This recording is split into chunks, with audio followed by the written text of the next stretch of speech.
ధనుసు రాశి వాళ్ళకి దాని పేరే స్వభావం విల్లు. అవును.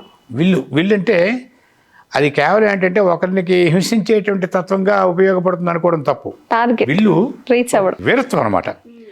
వీరుడు, ధీరుడు, సూర్యుడు అని ఒక మూడు లక్షణాలు ఉంటాయి. అది ప్రతి ఒక్క స్త్రీలు కానీ పురుషులు కానీ అది కొంచెం ఆ మూడు లక్షణాలు కూడా ఉంటారు.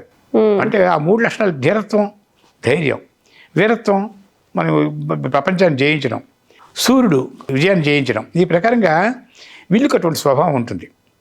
ధనుసు రాశి విల్లు అని ఎందుకు పెట్టారంటే ఆ కారణాలు మనం చెప్పుకోవచ్చు. ఇకపోతే జ్యోతిష శాస్త్రంలో మూలా నక్షత్రం 4 పాదాలు, పూర్వాషాఢ నక్షత్రం 4 పాదాలు, ఉత్తరాషాఢ నక్షత్రం 1వ పాదం కలిపి ధనుసు రాశికి సంబంధించినవి. మూలవే మహిషంతదా అంటుంది శాస్త్రం. అంటే మూలా నక్షత్రంలో ఎవరైతే పుడితే వెంటనే ఎనిపోతుని దానం చేయమని ఒక శాస్త్రం కూడా ఉంది. మహిషం అంటే యమధర్మరాజు వాహనం.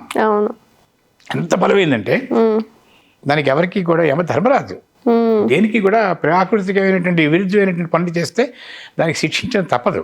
శివాజ్ఞతోనే చేస్తాడు యమధర్మరాజు. ఈ ప్రకారంగా యముడికి ఎంత బలం ఉంటుందో మహిషికి ఎంత బలం ఉంటుందో మూలా నక్షత్రానికి అంతే బలం ఉంటుంది. బలవంతులు అని గొప్ప బలవంతులు.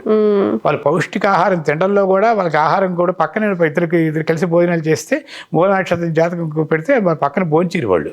వాళ్ళ ఆహార పదార్థాలు కూడా అంత బ్రహ్మాండమైన ఆహార పదార్థాలు స్వీకరించగలుగుతారు.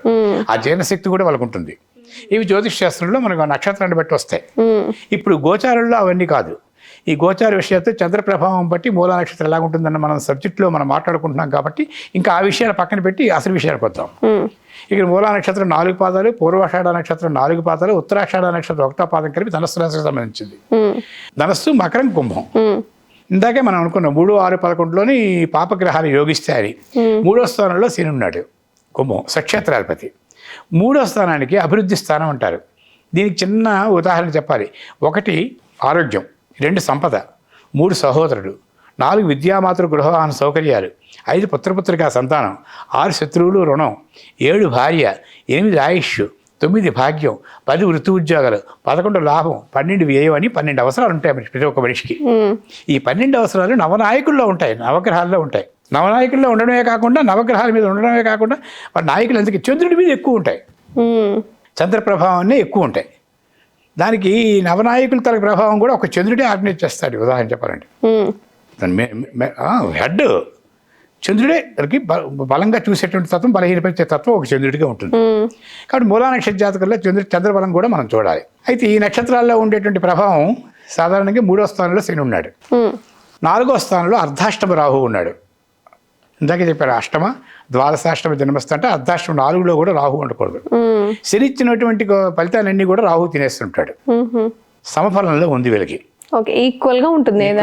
ఎందుకంటే ఇక్కడ ఐశ్వర్యాన్ని ఇస్తే అక్కడ తీసేస్తున్నాడు వాడు, ఇక్కడ అభివృద్ధిని ఇస్తే అక్కడ తీసేస్తున్నాడు వాడు. ఈ ప్రకారంగా మూలా నక్షత్ర జాతకులకి ఈ సంవత్సరం ఏమిటవుతుందంటే, మరొక విషయం ఏమిటంటే గురువు వృషభంలో ఉన్నాడు. వృషభం వృశ్చికాన్ని చూస్తాడు. ఇప్పుడు మేషం నుంచి చూసిన వరకు ఇప్పుడు మే వరకు కూడా మూలా నక్షత్రానికి మంచిది, 9వ స్థానం అవుతుంది. గురుని తొలక నవముకోణ దృష్టి పడుతుంది. మే నుంచి చిన్న చేంజ్లు ఉన్నాయి. గురు దృష్టి కూడా లేదు. ఎందుకంటే వృషభంలో ఉన్న గురుడు వృశ్చికాన్ని చూస్తాడు. తర్వాత ధనస్సు 8 అవుతుంది, దృష్టి లేదు. మకరం మీద పడుతుంది మళ్ళీ. ఈ ప్రకారంగా ఏమిటవుతుందంటే కొంచెం జాగ్రత్త వహించవలసిన అవసరం ఉంది. రాహు ప్రభావం మాత్రం ఈ మూలా నక్షత్ర జాతకులకు ఏం బాగులేదు.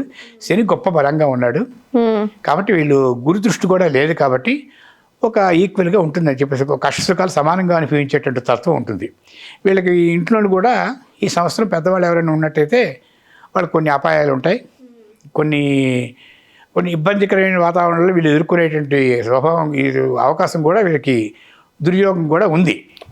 కాబట్టి వీళ్ళు జాగ్రత్తగా ఉండాల్సిన అవసరం ఉంటుంది. ఫైనాన్షియల్గా మాత్రం చాలా జాగ్రత్తగా ఉండాలి ఈ రాశి వాళ్ళు. దీనికి పరిహారం ఏంటంటే ఇందాక చెప్పినట్టే మూలా నక్షత్రంలోని రాహు తొలగి ప్రభావమే. ఇందాక మనం చెప్పుకున్నట్టు 5 పావులు మినుములు, నల్లని వస్త్రం. దానికి సోమవారం నుంచి 5 రాత్రులు అయిపోయిన తర్వాత శనివారం రోజు దానం ఇవ్వడం. ఆ ప్రకారం ఇంతకు మనం ముందు రాహు పరిహారం చెప్పుకున్నాం, అదే రాహు పరిహారం వీళ్ళు చేసుకోవాలి. సో ధనుసు రాశి వాళ్ళకి కూడా సేమ్. ధనుసు రాశి వాళ్ళు కూడా చేసుకుంటారు. అంటే ఇక్కడ వాళ్ళకి అన్ని కనిపిస్తూనే ఉంటాయి, మళ్ళీ వెంటనే పోతూనే ఉంటాయి. ఒకటి కుటుంబ పరంగా కొంచెం ఇబ్బందులు ఉన్నాయి కాబట్టి ఆరోగ్యానికి సంబంధించి వాళ్ళు కొన్ని రకాల ఇబ్బందులు ఉంటాయి. సో దానికి పరిహారంగా చేసుకుంటే సరిపోతుంది. ధనుసు రాశి వాళ్ళు మినుములు కొంచెం జాగ్రత్తగా ఉండాలి అని చెప్తున్నారు.